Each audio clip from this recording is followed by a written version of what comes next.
BibleWorm, reading the Bible with BibleWorm.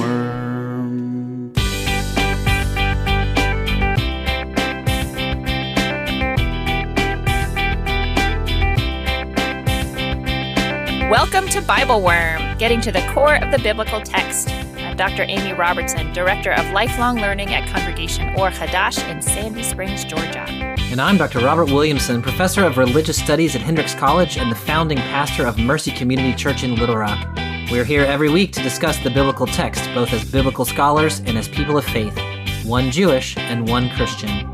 This week, we read Luke chapter 9, verses 28 through 45. As the gospel begins to speak of Jesus' departure, we climb deep into his connection with the folks he meets up on the mountain. Not only to their shared mountain theophanies, but also to the unexpected ways that each of their days on earth came to an end. We feel for the disciples who just can't manage to really take in the world-changing things that they are seeing and hearing. And we can't help but picture the mom from the Goldbergs up there with them, bedazzling Jesus' robe and offering everyone a cheese tray. Thanks for being with us.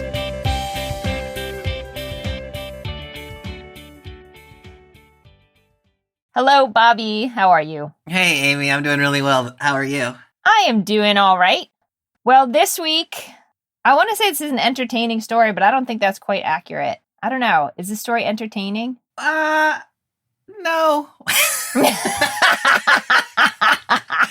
I mean, I sort of feel like this is one of those stories that's like, it's kind of the highlight, like, I mean, even like literally in terms of its elevation in the gospel, like this and is it's one of light. It's like gleamingness. Yeah. So I think it's meant to be an entertaining story, but I find this story more confusing really than anything. So I'm curious what you're going to have to say about it. You know, I like a confusing story. It's like a cabinet of curiosities. Cabinet of curiosities. Let's open the cabinet of curiosities and see what we have this week. Okay. So we are in chapter 9, verse 28 to 45 this week of the book of Luke. Is there anything that you feel like we need to be filled in on from last time? We did skip just a little bit.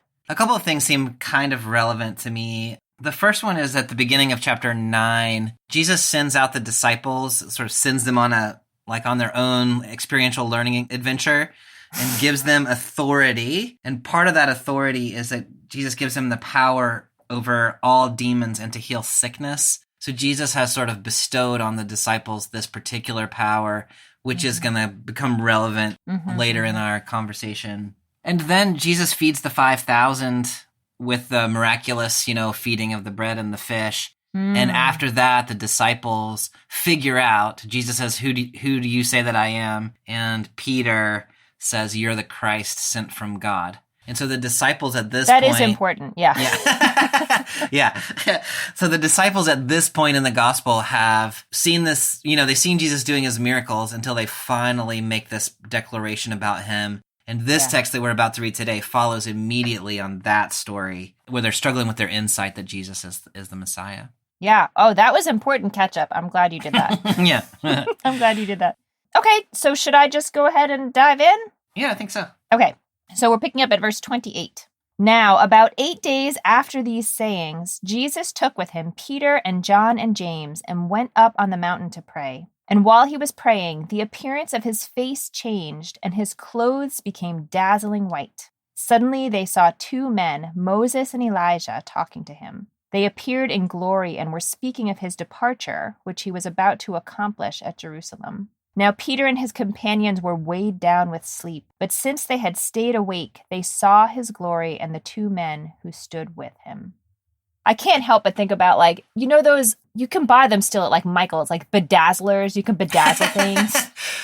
That's here in the biblical text. Jesus is bedazzling white. He has a bedazzled robe. Do you watch the Goldbergs? That makes me think of Beverly Goldberg, who likes to bedazzle things. She likes to bedazzle everything. She does. That's right. This would be such a more, entertaining story if this was Moses, Elijah, and Beverly Goldberg. And she's, bedazzling his robe while he's talking to Moses. Yeah. I love that image. So I feel like the $50,000 question in this chunk of text for me is why Moses and Elijah?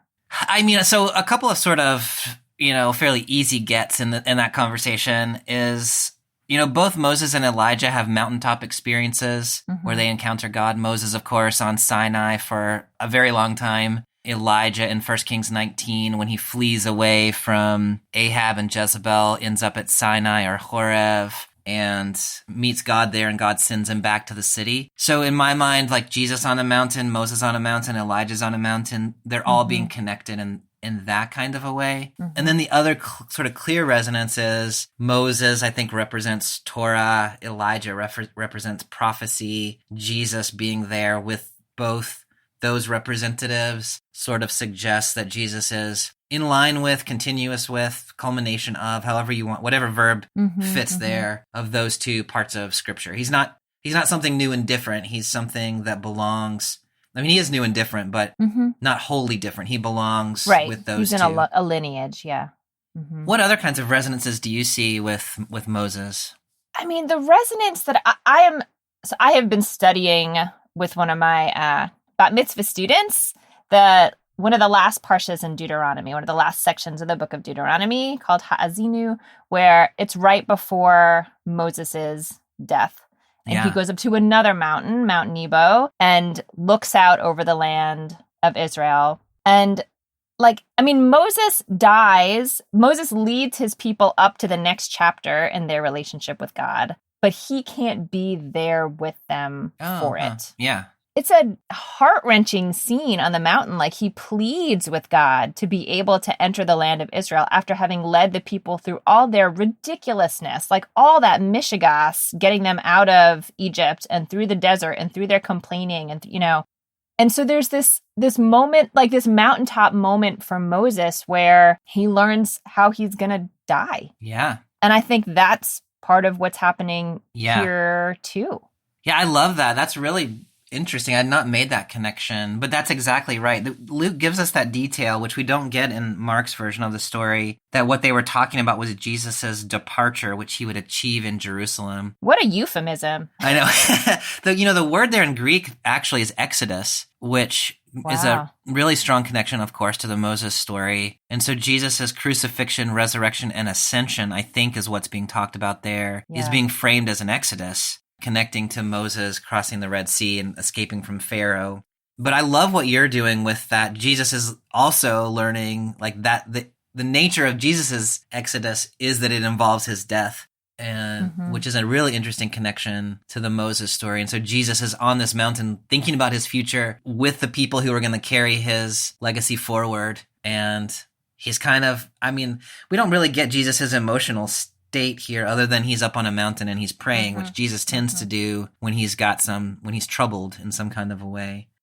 Yeah, both Moses and Jesus are really trying to lead the people through a completely world-changing situation, and try to help them to understand something that is really outside their experience. And it's the people. It's a really hard job, and the people don't understand. And both Moses and Jesus, I think, struggle a lot with that leadership role and how frustrating it is to talk to a people that they just don't understand your words. Yeah. Yeah.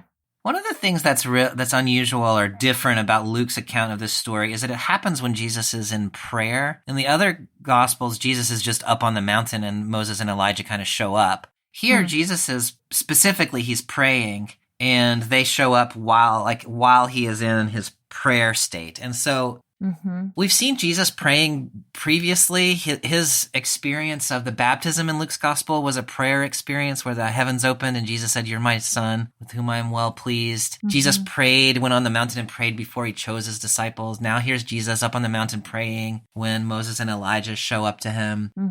I don't really know what to say about that other than Luke is really emphasizing the importance of prayer, and that prayer punctuates this gospel at like key moments where something about Jesus' identity or something about his followers happens. Prayerfulness is very much a part of the narrative. Yeah, and you're talking about it in that way really underscores for me the, importance or strangeness or both, that they're witnesses to this. Yeah. And they see the guys too. They see Elijah and Moses. So it's not just an internal experience that right. Jesus is having.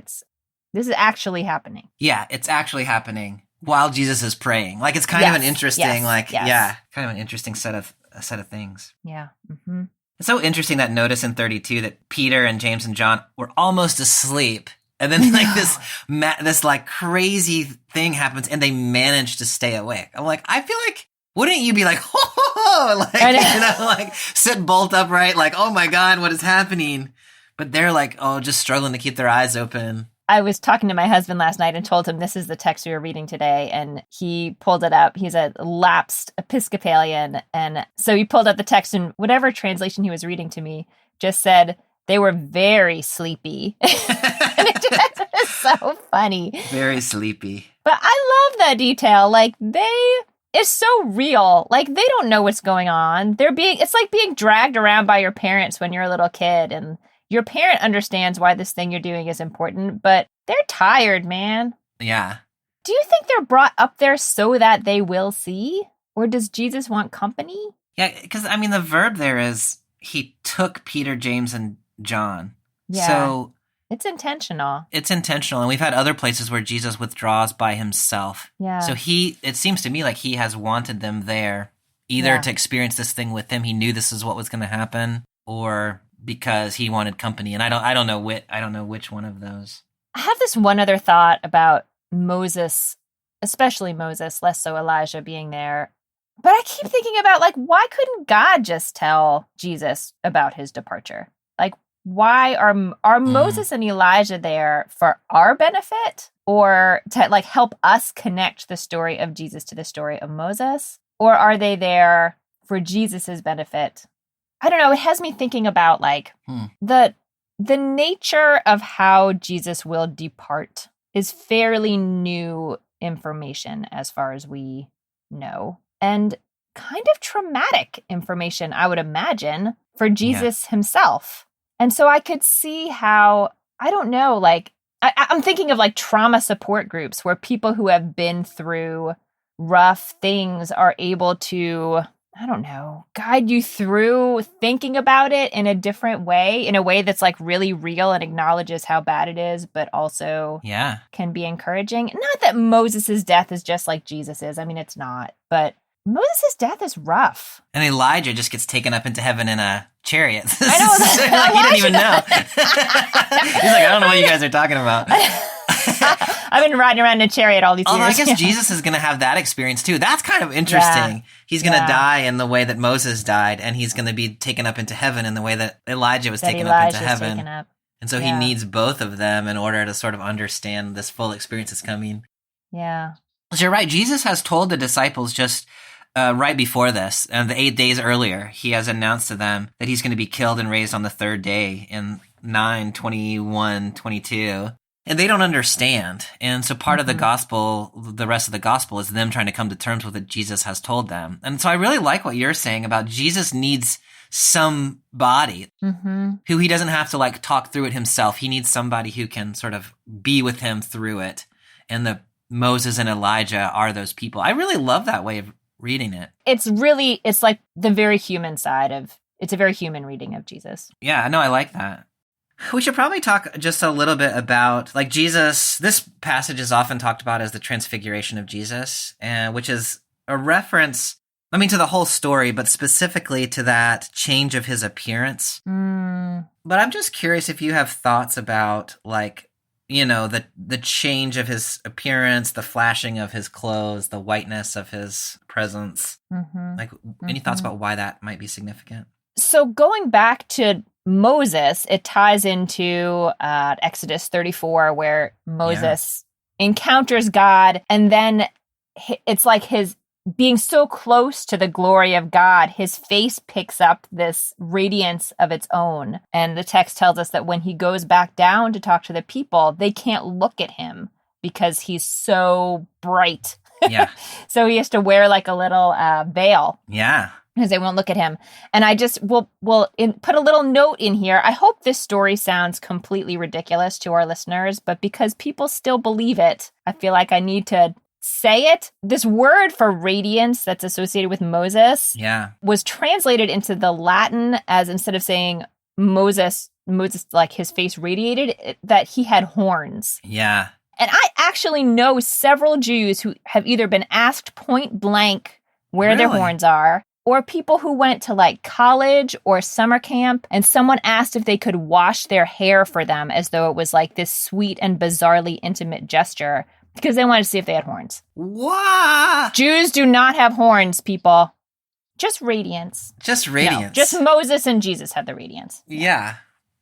All right, so let's see what happens next, shall we? Let's do it. Okay, so picking up in verse 33. Just as they were leaving him, Peter said to Jesus, "Master, it is good for us to be here. Let us make 3 dwellings, one for you, one for Moses, and one for Elijah," not knowing what he said. While he was saying this, a cloud came and overshadowed them, and they were terrified as they entered the cloud. Then from the cloud came a voice that said, "This is my son, my chosen. Listen to him." When the voice had spoken, Jesus was found alone. And they kept silent, and in those days told no one any of the things they had seen. Mm-hmm.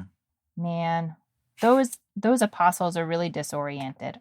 Yeah, you feel for them, right? Like they're having this experience that's totally outside of anything they have any categories for. Mm-hmm. And they don't know what to do with it. And so Peter is really trying, I think, to do the right thing by way of, you're there. Can you imagine, you're on a mountain and you're there with Moses and Elijah and then Jesus that you've been walking around with for, 6 months or whatever is like bedazzled. Uh-huh. And you wouldn't know. Like we tend to read Peter as like, oh, Peter. But I'm like, the fact that Peter even like had a thought about anything to do in this moment is kind of remarkable. And it's very much connected to the Goldbergs. Like, isn't that what they would do? They'd be like, "I'm going to get you a cheese tray." Yeah. That's what we're going to do. Yeah. Yeah, I mean, Peter does, to his credit, I think, recognize a little bit of what's happening. He knows it's Moses and Elijah. I don't know how he knows that. Yeah. But yeah, he doesn't understand, which, I mean, how would he? Like, Luke is very specific there. He didn't know what he was saying. Right. This was not the right thing to have said. That is correct. But I'm curious, but why is it not the right thing to have said? Do you have thoughts about what Peter's idea about to build these shrines? Like, in what way was that the wrong thing to say? Do you know? Do you have a thought? My thought on this is your thought from the last time we talked about this text. Because it really made a strong impression on me, this idea that he thinks they're going to stay. He's like, great, let's all stay. Let's stay here. Although, I mean, he makes them sort of temporary dwellings, but he doesn't seem to understand that this is like a revelation that's happening here and it's exceedingly temporary and they don't really have the bodily needs that he might have. Yeah, I think that's a good reading of this text. Wait, that was what I said last week. That was your reading. Yeah. It was a good reading of the text. Nice job. Yeah. Yeah. Because, it is true that so Moses is up on Sinai, but he doesn't stay up there. He has to come back down to the people, and that's a total mess. And then Elijah is running away from people who are trying to kill him, and God says, you can't stay here, you got to go back. And so I do think there is something here about mountains are temporary, and they're important. You have special experiences there, but you can't stay on them. Yeah, but to his credit, I mean, it does seem like Peter is trying to be hospitable or offer them what he can imagine from his own experience they might want. Yeah. But it is not what they want. No, it is not what they want.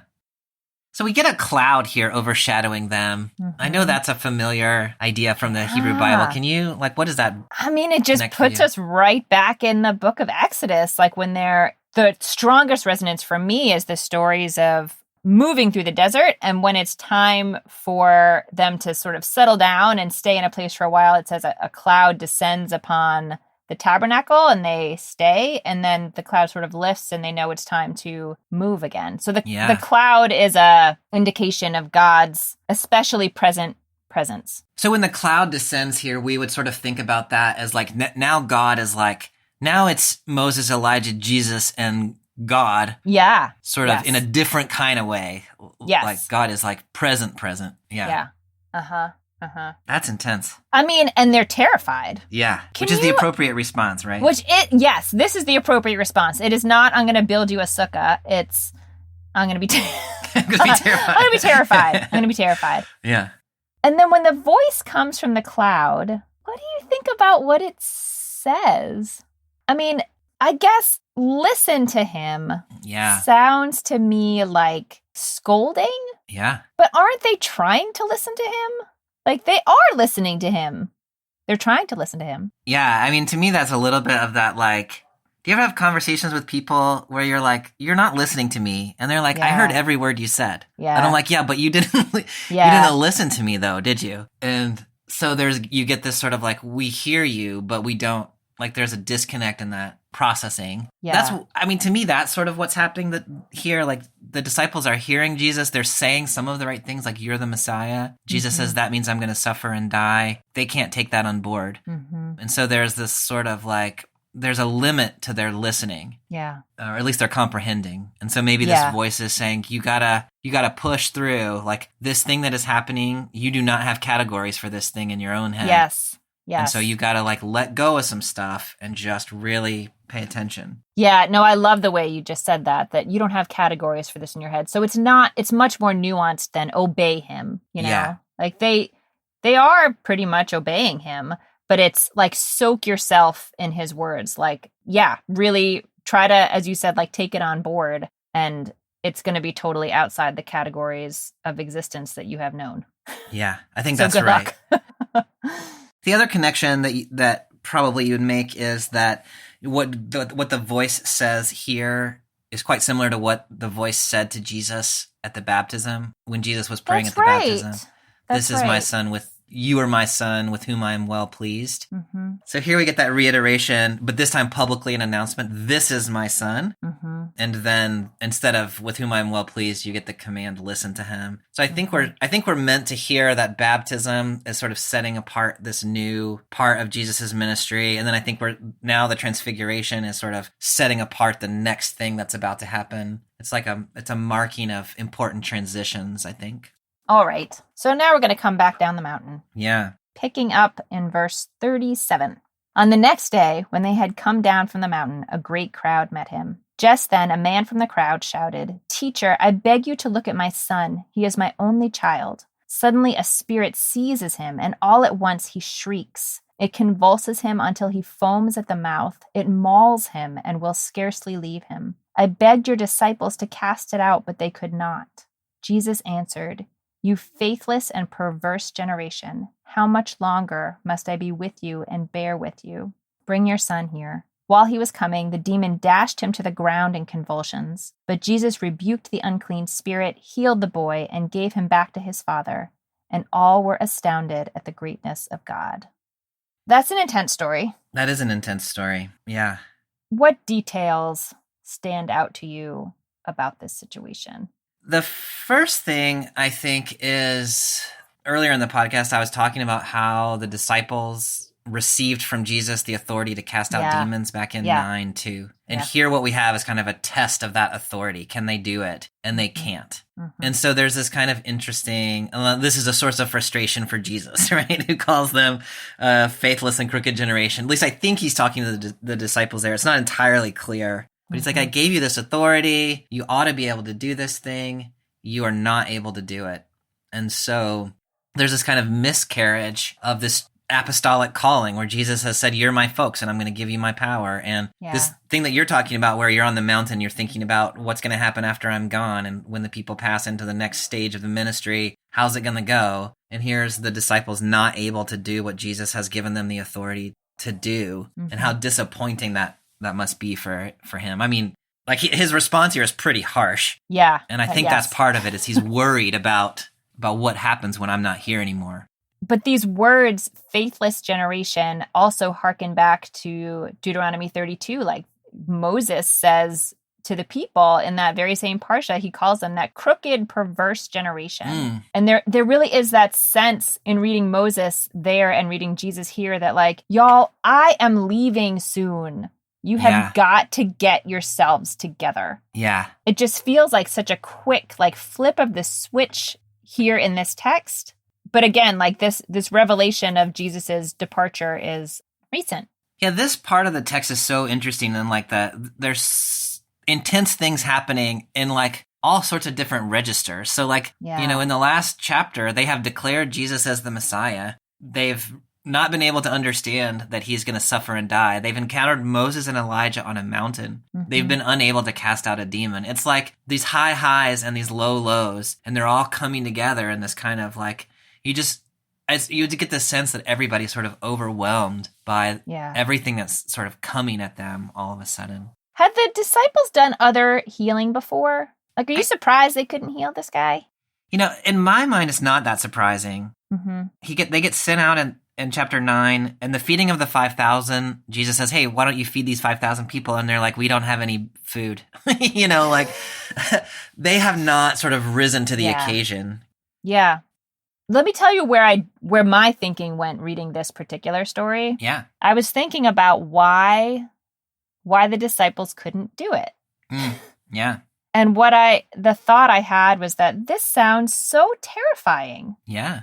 Like there is tremendous suffering being described here. And it's just really hard as a human when you encounter someone who is suffering in that way, not to sort of step into that suffering yourself in a way, like not to feel that the best and most empathetic thing you can do is to really inhabit that suffering with the person in some way, to take on the emotional burden of it, when the reality is that doing that doesn't necessarily help. Yeah. You know, like there has to be some kind of in between where you can have empathy, but not so lose your footing that you're able to use the power that you do have to be able to help. I think that's really interesting. Because the disciples do have this power, but it's a strange power to have, right? Like, this is not a power that regular folks have.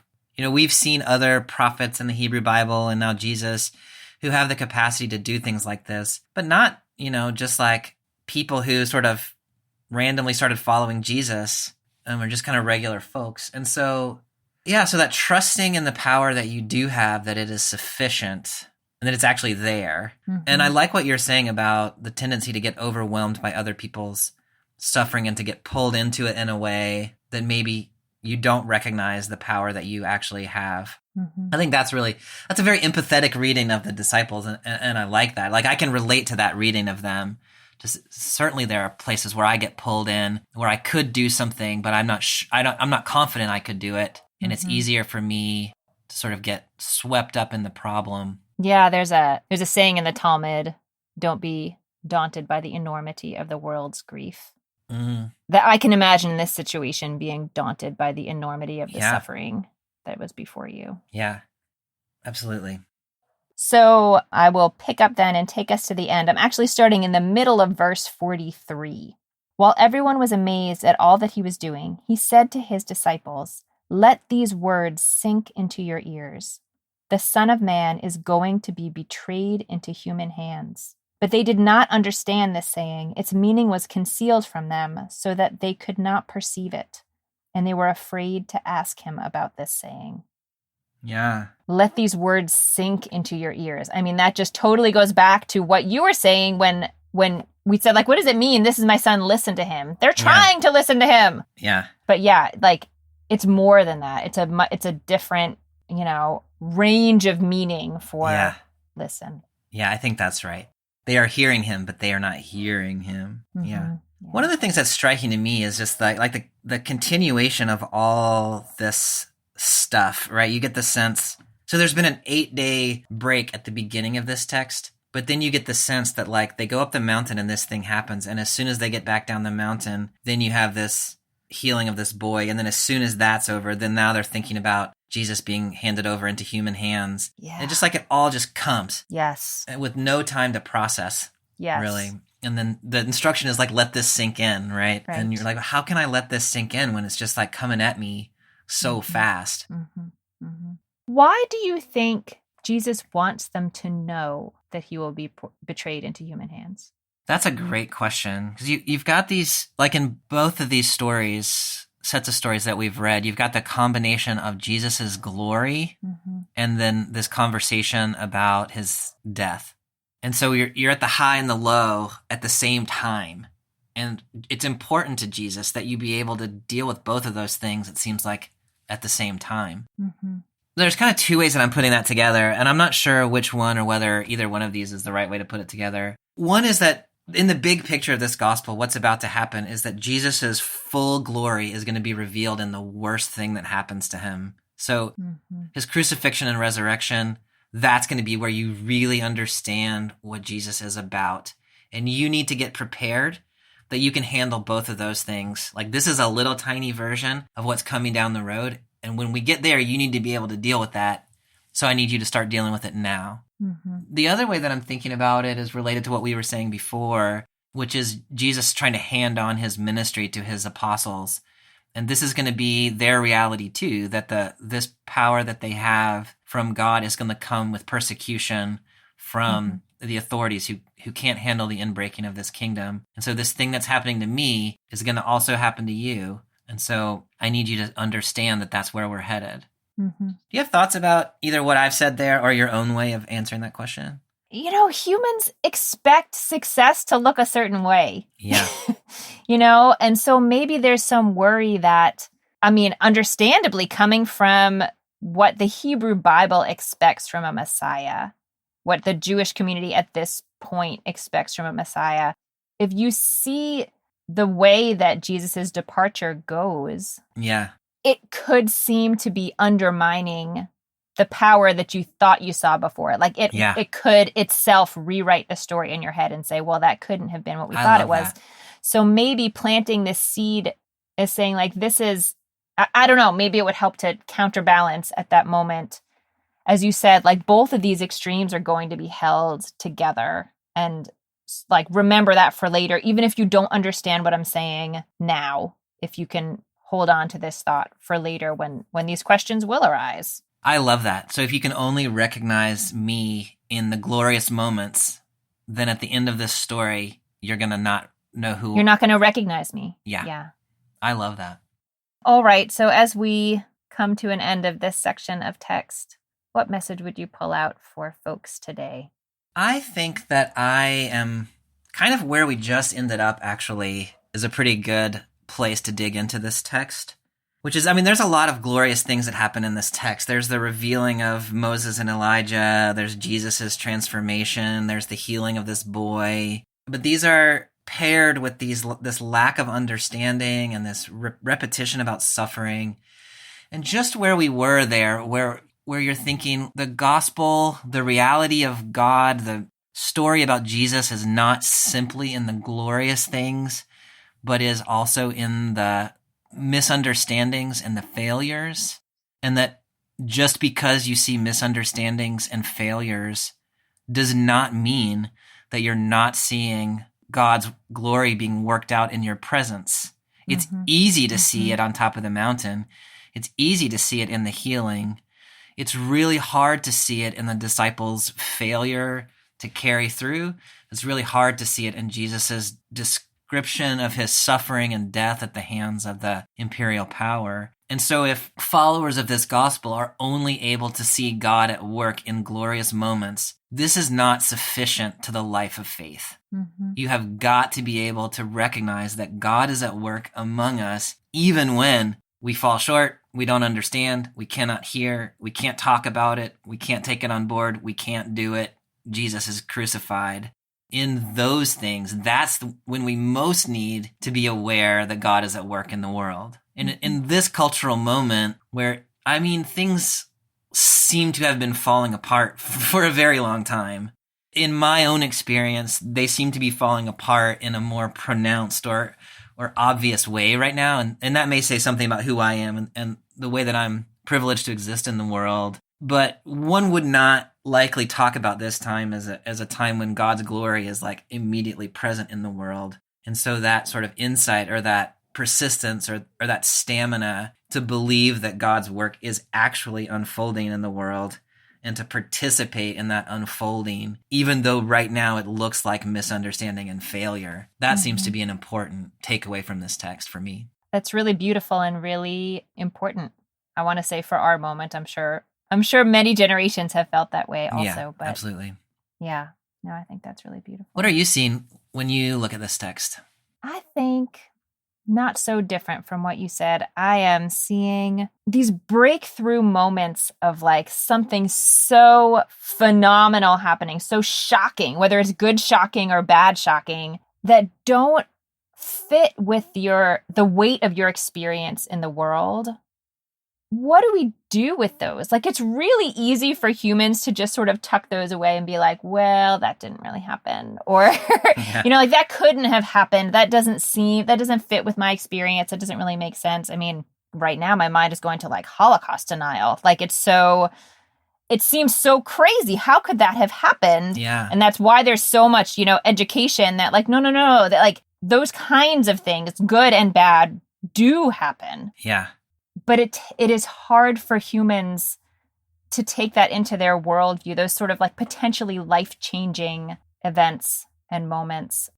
And I'm thinking of this course I took in graduate school that was called like Introduction to the Quran or something. And I had no other exposure to the Quran or really to Islam. And I just spent the first month of the class like banging my head against the wall. Like, I don't understand. I don't understand. And finally the teacher said something like, then let it wash over you. Like, just let it keep washing over you and stop feeling like you have to manipulate every new piece of information you get. But that doesn't mean that you have to refuse it either. And so I don't know, I see that sort of at work in this text too, as we read this extended story, because as you said, like the disciples don't understand right away. And it makes it a longer story. We have more sort of moments like that in the text. And I don't know, it's just interesting for me to think about how people in this text and how people in our world try to interact with information that seems that they don't have any categories for. I love that. And it's just reminding me of, this story starts out with Jesus in prayer, as happens a lot in this gospel. And that's sort of like, we often think you do need to immediately know how to manipulate or respond to or act in your current situation. But that washing over you sometimes is what you need. And here Jesus is doing that prayerfully and purposefully. And, it leads him to actions. But there is that moment, even for Jesus in this gospel, of things are happening to him. He needs time to process them. He takes the time before he acts. Yeah, and it's so interesting then to think back to how, like, Jesus doesn't say anything on the mountain. Yeah. And Peter's so eager to do something, which is, it's not that it's inherently bad. It's just, there's not that ability at that time to just take it in. Well, Amy, next time we are going to have a special Ash Wednesday episode, reading 9:51 to 62, where we're going to be thinking more about what it means in Luke's gospel to be a follower of Jesus. And it is complicated. I don't doubt it. Well, I look forward to that. I will talk to you again soon. All right. See you then. Bye.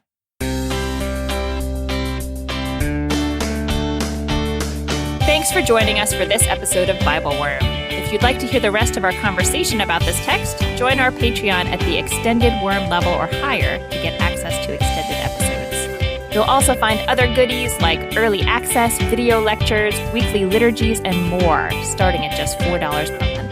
Visit patreon.com/BibleWorm podcast for details.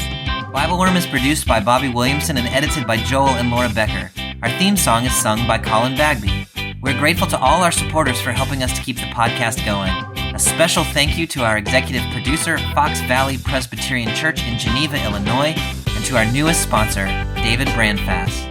Later this week, look for our special Ash Wednesday episode, where we'll be discussing Jesus' turn to Jerusalem in Luke chapter 9, verses 41 to 52. Until then, keep on digging.